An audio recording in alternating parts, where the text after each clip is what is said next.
Episódio de número 100 no ar do Plataforma com o Pedro Silveira, ele que é do podcast Volta ao Disco. Cara, um papo muito da hora. Ele tá direto lá de Portugal, né? Ele tá morando em Lisboa, em Portugal. Eu só descobri isso durante a gravação, não sabia disso antes.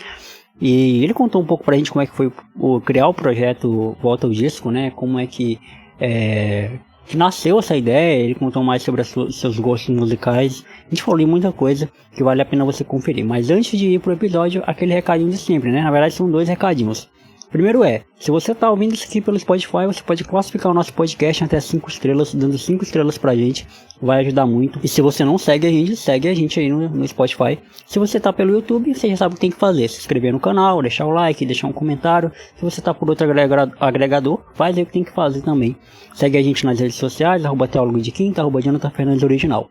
E o outro recado é o Clube TDQ. Jonathan, o que é o Clube TDQ? O Clube TDQ é o clube de assinantes do Teólogo de Quinta, onde você pode colaborar com 5, 10 ou 15 reais, uma quantia mínima aí, e receber recompensas em forma de conteúdo. E essas recompensas são desde o grupo do WhatsApp, né, interno aqui do Teólogo de Quinta, onde você vai interagir com a gente, comigo e com o Fio, que é o editor, para dar ideias, conversar, falar sobre a vida, blá blá blá. E também você pode receber uma janela da Amazon Prime Video. E esse contrato aí, meu amigo, é por muito tempo, não tem tempo determinado. Você pode ficar por muito e muito tempo, mesmo colaborando apenas uma vez com o Clube TDQ. Beleza? Quer saber mais sobre isso? Entra lá no nosso Instagram, @teólogo de quinta, tem uma aba de destaques lá chamada Clube TDQ, que tem todas as informações, quase que não sai, hein? Que tem todas as informações, beleza? Agora sem mais delongas, vamos para o episódio que está demais.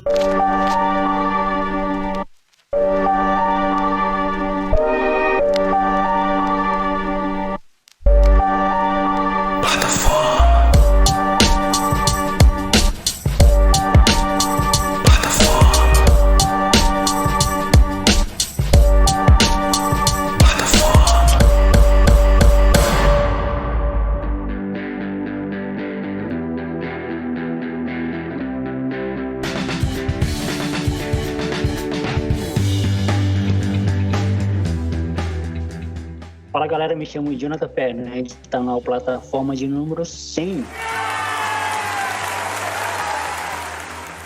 Isso mesmo, esse é o episódio de número 100. O Pedro Silveira está inaugurando hoje o terceiro dígito nos nossos episódios do plataforma.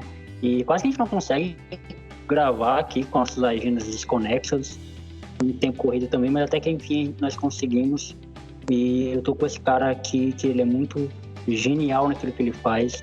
Eu conheci ele procurando coisas, agora eu não lembro. Antes de a gente começar a gravar, eu tava tentando lembrar como foi que eu conheci o podcast dele. Eu não sei se estava pesquisando um disco específico, ou se era alguma música específica, eu não sei. Mas eu achei pesquisando.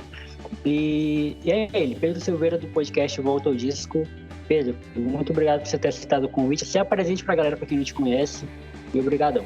Ei, Jonathan, nossa, eu fico muito feliz. Não sabia que fui convidado para o episódio 100. Isso é uma responsabilidade. Então, estou me sentindo aqui na pressão de entregar um bom episódio hoje. Mas, olá a todo mundo. Eu sou o Pedro e eu tenho um podcast que se chama Volta ao Disco, que é basicamente um podcast que fala sobre música pop. E em cada episódio a gente fala sobre um álbum específico, uma era na música. Então, para quem gosta de música pop, para quem gosta de lembrar o que já aconteceu na música, eu recomendo muito meu podcast, Volta Disco. E eu acho que foi pesquisando alguma coisa da Vanessa Camargo, dos anos 2000, alguma coisa assim, que eu cheguei no teu podcast. Eu tava com essa ideia de fazer algo relacionado a isso, né? A música dos anos 2000, pá. E eu fui pesquisar e eu achei, e maratonei. Unir de maratonar podcast, quando eu escuto esse podcast bom e que tem poucos episódios, tipo assim, tem 30 episódios, eu gosto de maratonar, e eu maratonei. E Pedro, agora vamos falar um pouquinho de você. Obviamente que a gente vai falar muito do seu podcast também, só que para entender o podcast é o Pedro, né? Por que o Pedro chegou no Volta ao Disco? E aí a gente... E outra, né, também, a gente está se conhecendo agora, conversando agora pela primeira vez, então vai ser muito legal até para mim mesmo, Pedro, onde que o Pedro nasceu, onde mora, o que faz da vida e tudo mais. Ok. Bom, é uma pergunta grande e complexa. Mas se você quiser saber alguma coisa específica, é só me falar. Mas, no geral, eu nasci em Uberlândia, Minas Gerais. Sou mineiro, do Triângulo Mineiro. E viajei um pouco. Hoje eu não moro mais em Minas. Eu moro em Lisboa, em Portugal, onde eu estudo, eu trabalho.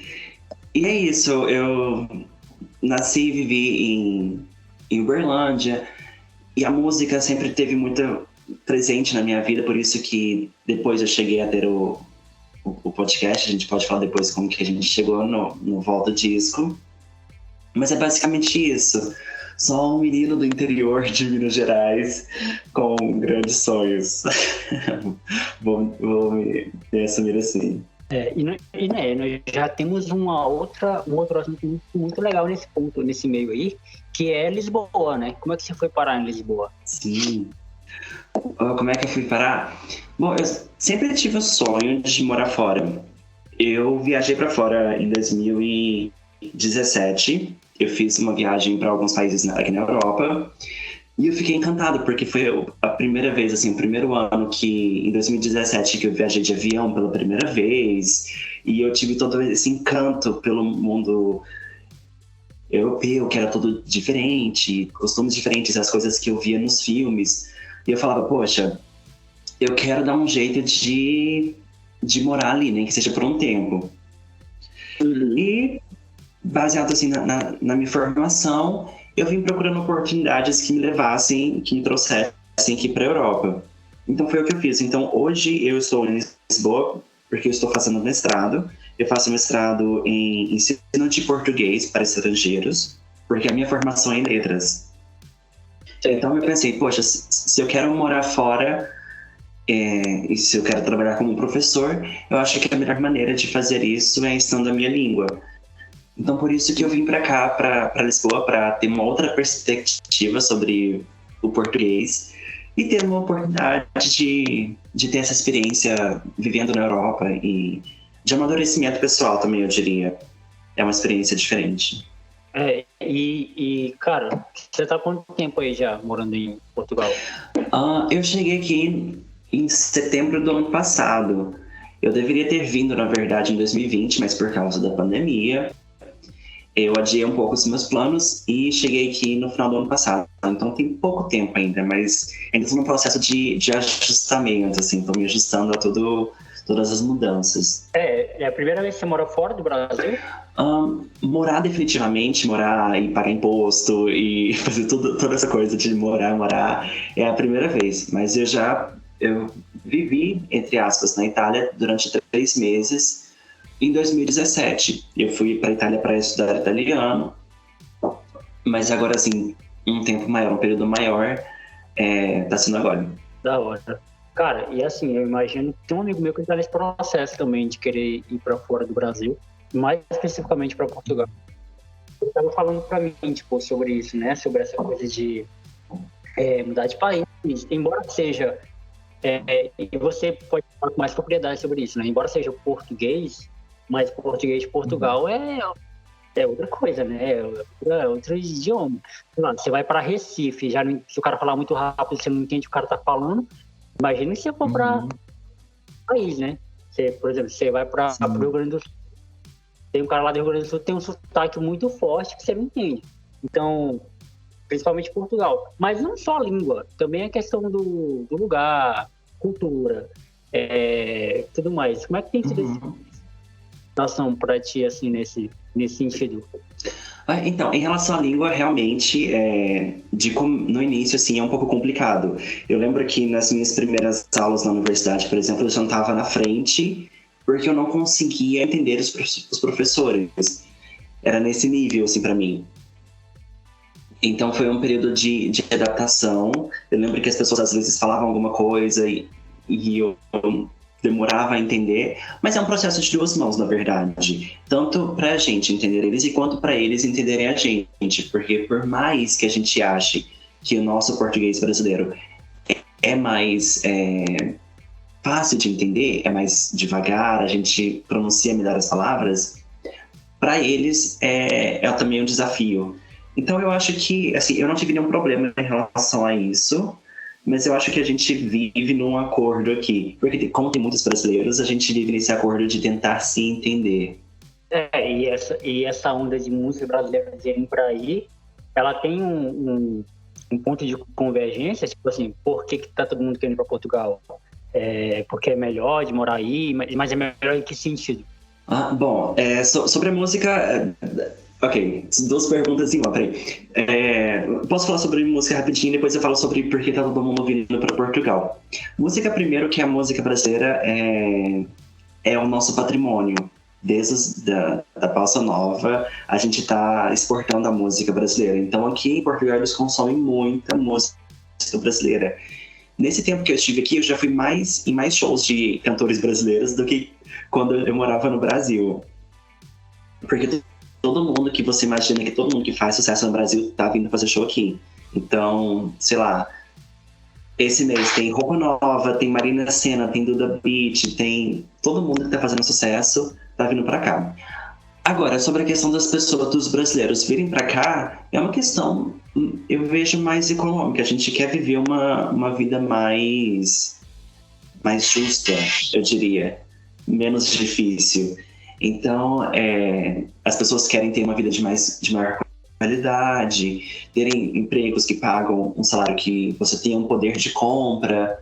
E eu vejo muito isso. Eu vejo que as pessoas vêm para cá para ter uma melhor oportunidade de vida. E como Portugal é um lugar muito parecido com o Brasil, então é um lugar fácil para nós brasileiros nos ajustarmos, entrar no clima do que é um outro país, mas muito parecido.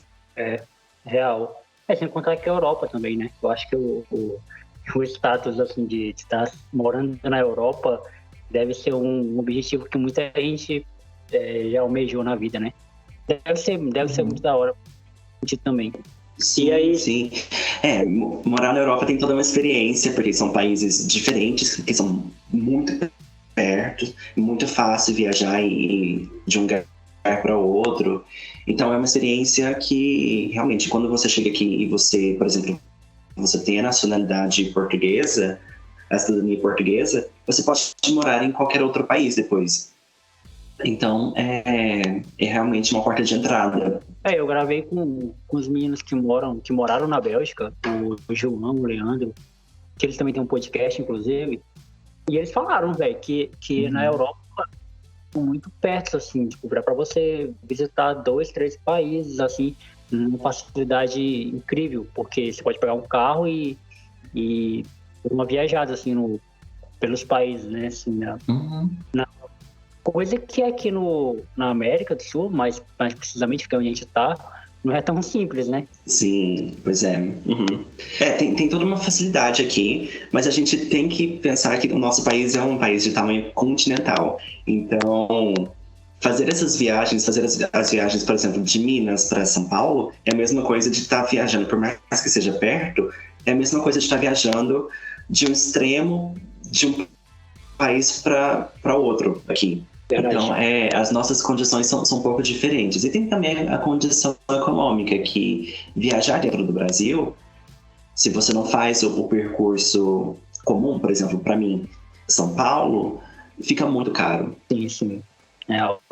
Eu nunca viajei, tipo assim, eu nunca saí do Acre.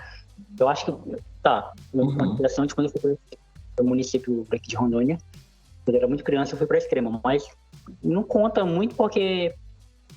Enfim, mas eu nunca saí do Acre. Assim.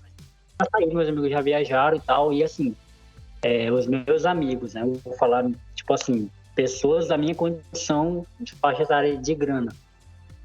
Se apertar para poder viajar, tiveram que economizar muito, por muito tempo para poder viajar, assim, para ficar 7 dias num lugar.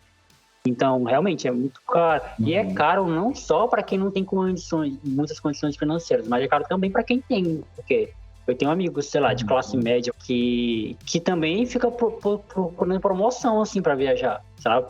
Promoção para viajar para São Paulo. A gente tá falando do Acre, né? A região norte, pra gente viajar é muito mais difícil que quem tá no centro. Sim, mas eu acho que hoje em dia, para nós brasileiros, está muito mais difícil viajar, porque o custo de vida no Brasil acaba sendo mais alto agora. A gente teve momentos que estava mais ok, só que agora realmente fica muito difícil para qualquer tipo de pessoa pensar e acaba que viagem é um item não essencial na vida, se a gente for pensar em tudo que a gente precisa. Então, eu super entendo. Realmente não tá fácil. Mas eu sei que perto do Acre, eu tenho alguns amigos que moram no Acre e eles viajam, por exemplo, para Bolívia muito, que é perto, não é? Pertinho, e é uma viagem muito boa, inclusive. Eu nunca fui também, né? Mas o pessoal já foi demais. E viagem para Peru também, Peru tem umas paisagens muito da hora. E comprar roupa. O pessoal vai muito pra Bolívia comprar roupa barata. Então, esse tipo de experiência para mim, que como o Brasil é muito grande, para mim que moro em Minas, já é um pouco difícil. A gente não tem essa condição, por exemplo, de viajar para um país perto. O que eu adoraria, eu acho que conhecer os países da América Latina, da América do Sul, dá uma riqueza pra gente no sentido de comunidade, de entender quem que nós somos em relação ao espaço que nós estamos. Porque acaba que a gente fica muito isolado no Brasil, no sentido de morar na América do Sul. Sim, demais.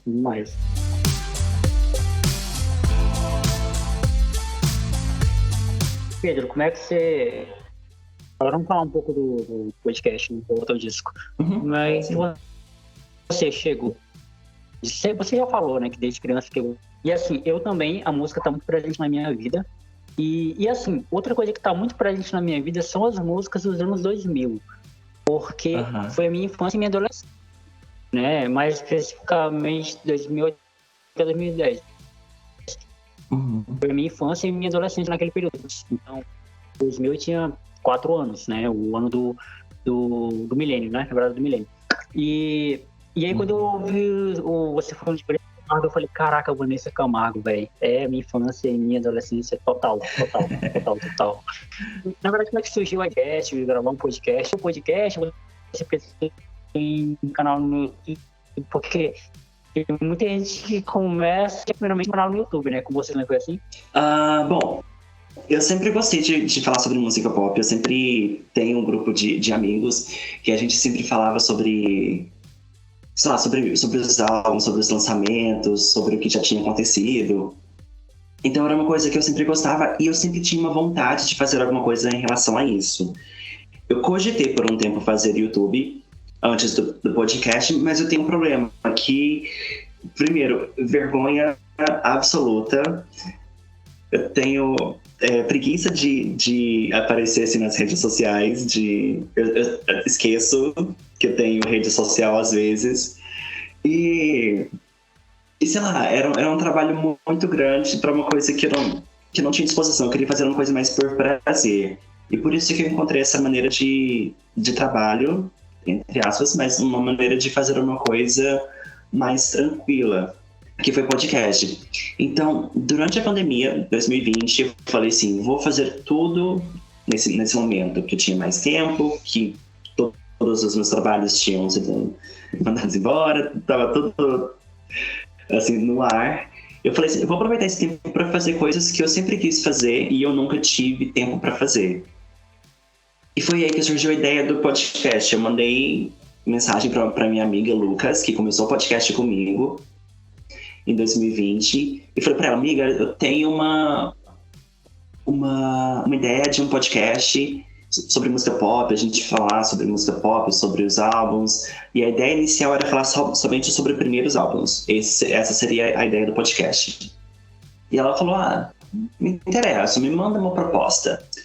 E eu mandei a proposta para ela na mesma noite, assim, na madrugada, com o nome, o objetivo, o que a gente iria falar no podcast, algumas ideias de episódios. Ela amou e a gente começou a fazer o podcast, que, para nossa surpresa, deu muito certo.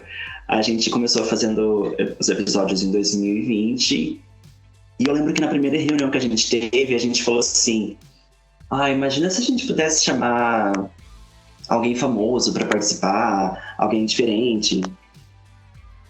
E no final do primeiro ano, a gente conseguiu chamar o Jean do Bros e a Aline do Ruge, que pra mim foi assim, ó, venci na vida naquele momento.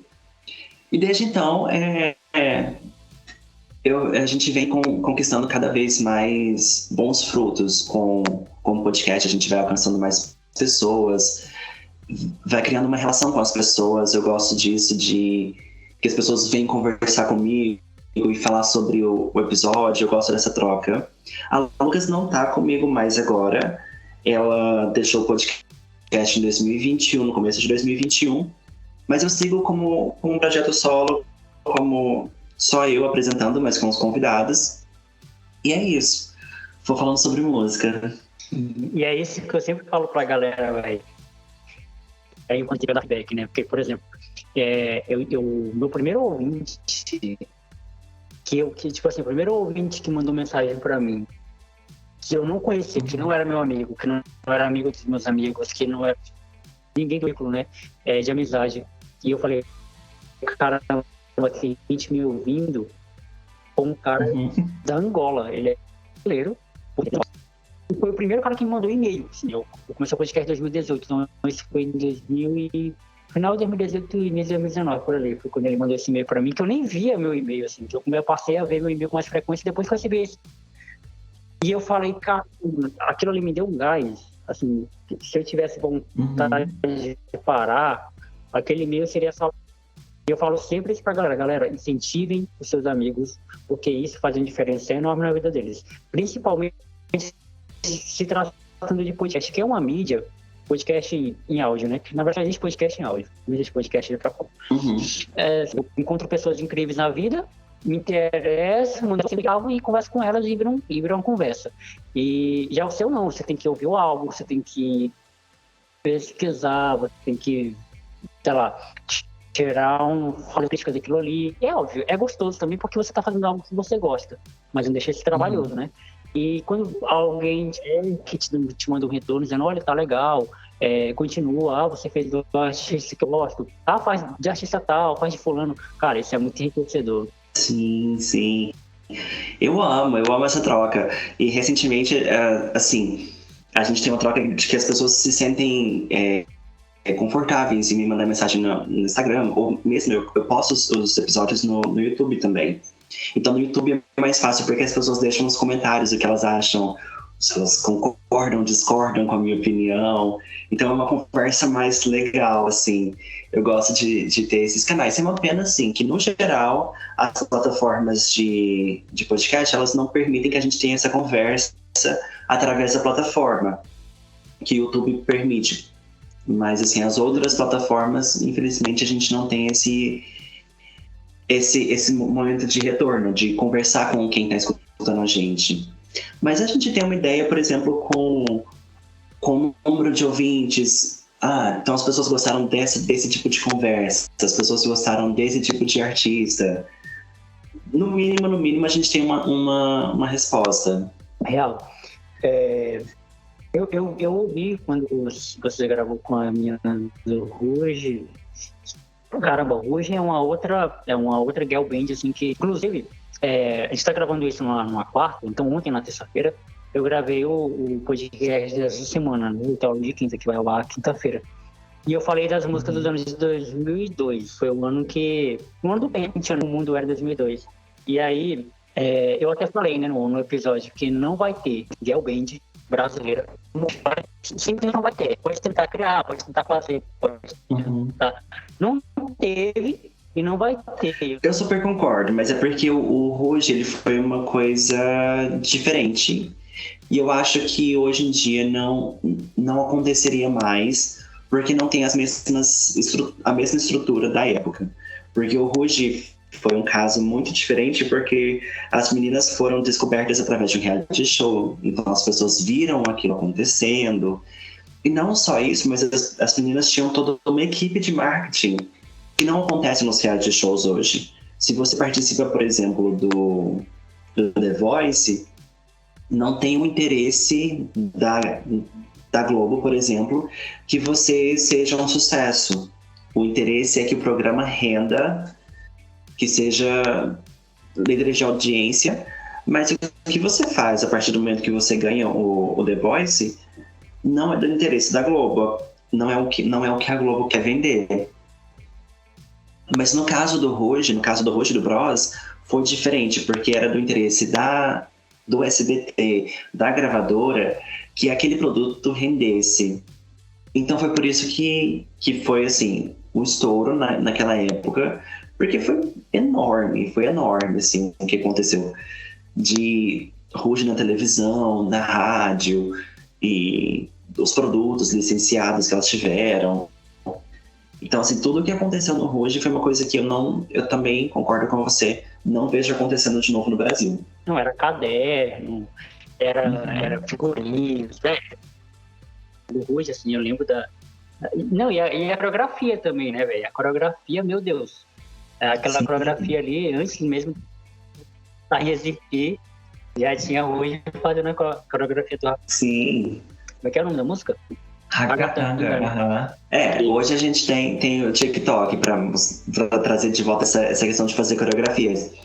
Mas.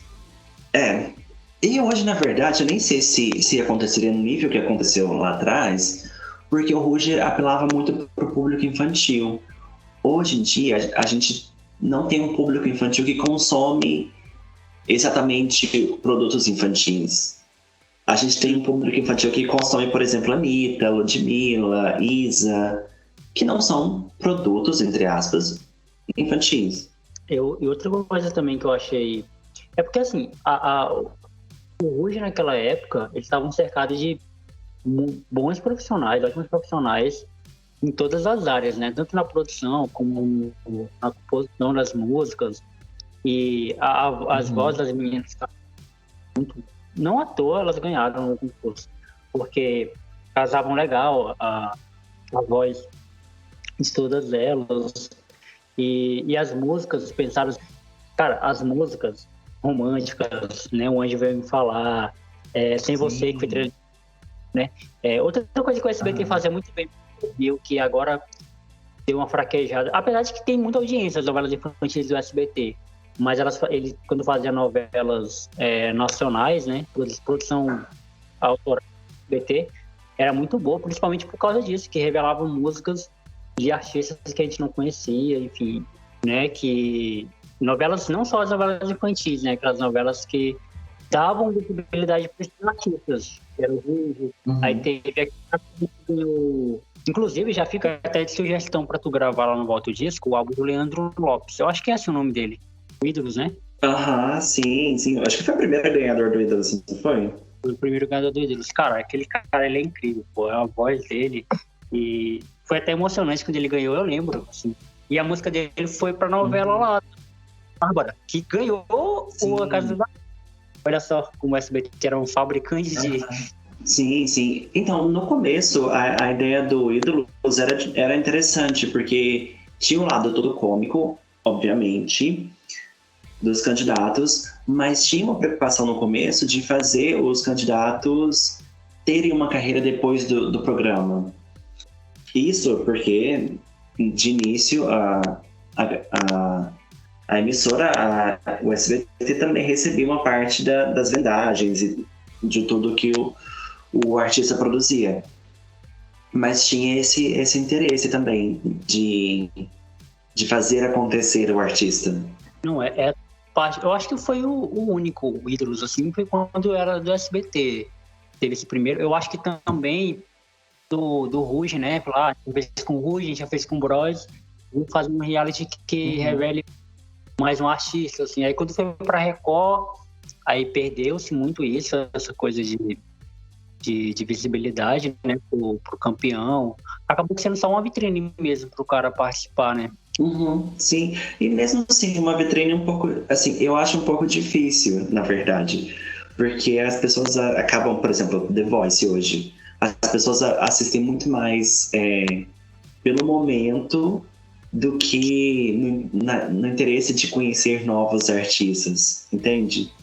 Então são raras as exceções em que as pessoas, em que vai acontecer alguma coisa no The Voice e que as pessoas vão realmente prestar atenção depois. Não, tem eu não sei se tu conhece, mas o Renato Viana, por exemplo. O Renato Viana é um cara que vive de reality. Ele começou no... Né, ele foi no Raul Gil, aí cantou Rosa de Saron lá e tal. Aí depois foi pro The Voice e ganhou o The Voice, se eu não me engano, né? Só que o Renato Viana, pra quem não conhece, pra quem conhece só de reality, acha que ele é aquilo. Mas o reality show, o Renato Viana tem 2 álbuns incríveis, pô. Um álbum que é gospel, né? Religioso, e um outro álbum dele que é músicas de MPB, normal, assim. E incrível, só que infelizmente são álbuns que a galera não conhece. Conhece mais o Renato Viana pelo The Voice, assim. E é muito por isso que você falou, porque a galera cansada de procurar artistas, né? Não quer saber lá do The Voice em si, do reality em si, né? Sim, sim. Tanto que no The Voice a questão é os técnicos que ganham o programa. Né? Eu ganhei na última temporada, ganhei nessa. Tem essa competição, quem que vai pegar o talento. Então eu acho que o The Voice hoje é muito mais sobre os técnicos do que sobre os candidatos, infelizmente. Felizmente, exato. Felizmente. Nesse ponto aí, o Raul Gil, ele é fera, né? Porque o quanto de gente que o Raul Gil levantou no quadro dele, nem era especificamente de música, né? E ele conseguiu revelar várias pessoas, que aí depois que saiu lá, tomou seu caminho. Mas enquanto estavam com ele, pessoas a chegarem em muitos lugares, né? Inclusive.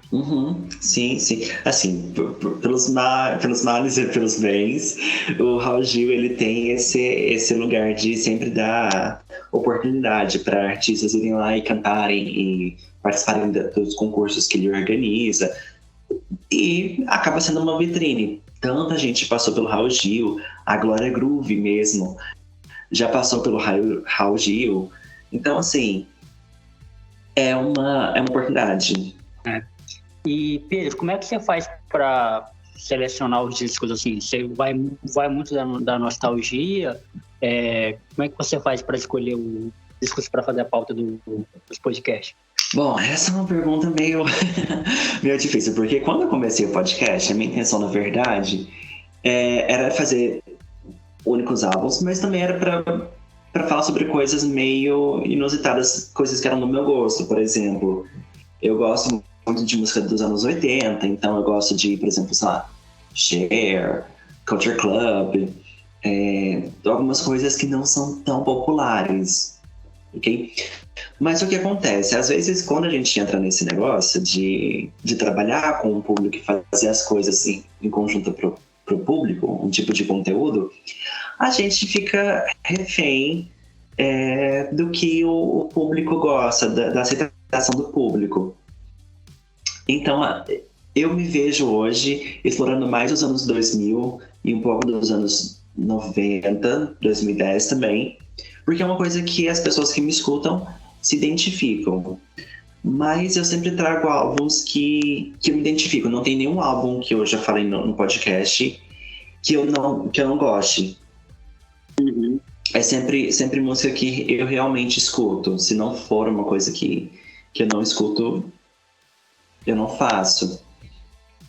Mas é basicamente isso. E tem alguns álbuns, assim, algumas coisas que eu amo muito e as pessoas gostam muito. E eu percebi que podem entrar de regulares. Por exemplo, Vanessa, uma surpresa, que por mais que ela não tenha uma carreira tão ativa hoje em dia, o episódio que eu tenho, que é mais escutado nas plataformas de música, de podcast, é do episódio da Vanessa, por exemplo. Então, Vanessa, como eu gosto, e eu vejo que as pessoas gostaram também, eu tô pensando em fazer todos os álbuns dela conforme o lançamento, conforme a gente estiver comemorando os 20 anos. Tem Britney e Beyoncé, que são os meus amores assim, do pop, que também quero colocar, mesmo não rendendo nada. Britney e Beyoncé pra mim não rende nada, são os álbuns, os episódios que ninguém escuta. Eu faço porque gosto mesmo. E sei lá, eu vou colocando algumas coisas que... Eu faço uma coisa às vezes muito popular e uma coisa que... por gosto pessoal. Sim, vai equilibrando, né? Vai dosando, no caso. E tem surpresa também, porque às vezes a gente pensa que alguma coisa, por exemplo, eu fiz um episódio uma vez da Ariana, que a gente falou sobre o primeiro álbum dela. E a Ariana tava super no top, assim, nossa, gente, esse episódio aqui vai bombar. Flopou, assim, lindamente. Mas tava tudo bem, porque era um álbum que eu gostava e foi legal a conversa. Não tem um segredo, assim, do que as pessoas vão gostar. É, da hora. Não, e assim, falar de algo, eu lembro que quando, lá atrás, lá em 2017, eu acho, foi 2018, por aí, antes de eu já tinha o meu podcast, então foi em 2018. Eu me reuni com um amigo meu, Yuri, que ele também gosta muito de música, e a gente pensou em fazer um podcast só sobre música, mas falando sobre a discografia da banda, né? Óbvio que isso é da episódio, porque discografar uma banda com duas pessoas falando, meu Deus, duas pessoas que falam demais, eu não sei nem se eu ainda tenho esse arquivo. Mas a gente discografou a Fresno, ou todos os álbuns da Fresno, né? Então a gente aí a gente ia falava, e entrava aí, falava de uma coisa, falava de outra, e falava do Lucas, e falava do guitarrista, do pessoal que saiu. E acabou que ficou enorme, assim, ficou gigante, assim, o episódio. E aí, depois que a gente terminou, eu falei, cara, claramente ninguém vai ouvir isso aqui. A não ser que os fãs da Fresno. Só os fãs da Fresno. Sim. É muito longo e a gente tá entrando em coisas que só a gente sabe, que só quem é fã sabe. Então também tem essa outra particularidade aí. Não entra, por exemplo, que você conhece muito bem aquele álbum, você conhece muito bem aquele artista, você conhece muito bem aquela estética, o momento. Eu achei muito legal também quando você falou do álbum da Vanessa, que você falou do momento também, dos anos. É por isso que eu amo seu podcast, é por isso. Por essas e outras. Tem também que levar isso pra galera que talvez nunca ouviu nada da Vanessa. Acho que a Vanessa só é a filha do Zezé. E também é muito importante que o público entenda, né? Sim, sim. É claro que a maioria das pessoas que escutaram o episódio da Vanessa são fãs da Vanessa, mas eu sei que sempre tem alguém que não conhece, que tá escutando por curiosidade. Então, eu acho sempre legal falar, tipo, no caso da Vanessa, toda aquela questão de preconceito que as pessoas sempre têm em relação a ela. Mas sobre essa questão, por exemplo, que você falou do tempo de episódio e que só os fãs da Fresno escutariam, e tá tudo bem, porque, por exemplo, eu tenho um episódio no podcast sobre Sandy Júnior que a gente fez sobre o acústico de Sandy Júnior, que é um episódio de 2 horas e pouco, eu acho. Eu falei, gente, por mim, eu teria editado aquilo tudo e deixado em 1 hora, mas, assim, na época a gente deixou como tava mesmo. E você sabe, eu acredito que é um dos episódios mais escutados também, top 10, assim, do podcast. Então, assim, quando assim, com música, você vai falar com os fãs daquele artista em específico. Então, se eles pegam aquilo, se eles curtem o que você faz, vão consumir. É verdade. Não é isso. Esse é o pensamento mesmo. E uma pergunta que eu acho que a gente já te fez, Pedro, e eu talvez saiba a resposta, mas eu quero ouvir de você. Por que Volta ao Disco? Como é que você chegou a esse nome? É uma boa pergunta. Porque quando eu pensei, na verdade, nesse, como eu te falei, não era necessariamente voltar aos anos 2000, era voltar há um tempo atrás, há mais tempo, anos 80, 70, porque eu também sou colecionador de discos de vinil. Então, eu queria alguma coisa tipo de colocar a música de volta, colocar o disco de volta. Então, e tem a expressão vira o disco, né, troca o disco. E você, por que não volta o disco? Vamos criar uma expressão com disco, volta o disco. E acabou ficando, foi um nome, acho que foi um dos primeiros nomes que eu pensei, deu certo. Eu gosto bastante do nome. Não, é um nome super da hora, super demais, volta o disco. É isso, Pedro. Eu acho que a gente já conseguiu trocar ideia mais sobre os assuntos que eu tinha para falar com você. Cara, e mais uma vez repetindo, né? Parabéns pelo seu podcast. Muito da hora, muito sensacional. Principalmente para pessoas como eu, que ama aquele que tem... Assim, quando escutam uma música dos anos 2000, sente cheiro de infância, sente cheiro da nostalgia do que foi naquela época. Minha mãe também é uma mãe incentivadora nisso para mim, porque minha mãe ouvia muito rádio, e meu pai é músico, né? Não convivi muito com meu pai, mas com a minha mãe rádio. Inclusive, eu criei um podcast porque eu amo rádio, e podcast é o mais próximo de rádio que a gente pode chegar. E eu ouvia músicas e procurando conteúdos na internet sobre isso, né? Que eu gosto de ouvir podcast quando eu vou dormir, eu gosto de ouvir podcast lavando. E aí eu tava procurando algo no Spotify, eu cheguei no seu podcast e é muito bom, continue. Inclusive, vou cobrar para que você faça o episódio do Leandro, que também tem um estilo muito bom. E esse é o seu lugar de fala. Do convidado, você pode falar o que você quiser, mandar beijo para quem você quiser. E mais uma vez eu vou te o convite. Ok. Bom, eu que quero te agradecer, Jonathan, por ter me feito o convite. Eu adorei vir aqui e conversar um pouquinho. Às vezes a gente não tem essa oportunidade de falar sobre outras coisas a mais, por exemplo, no meu podcast. Mas eu acho que é uma oportunidade legal para quem talvez me escuta vir aqui e me conhecer. E uma oportunidade para as pessoas que te escutam me conhecer e conhecer um pouco do meu trabalho. Conhecer essa questão que a gente falou sobre Portugal, sobre essa vida em outro país, que foi bem interessante falar sobre isso. E também quero te desejar assim, que continue fazendo o seu trabalho. Eu acho que esse espaço do podcast é um espaço muito democrático, é um espaço muito interessante e que deve ser usado com sabedoria. E eu fico muito feliz que você esteja fazendo esse trabalho, entrevistando as pessoas e trazendo pessoas de mais diferentes lugares para falar com você. Então continue assim. E para quem está escutando e quiser ouvir o podcast, o meu podcast é o Volta o Disco, e também estamos no Instagram @voltadisco. E é isso. Até a próxima, Pedrão. Ok, até a próxima. Tchau, tchau.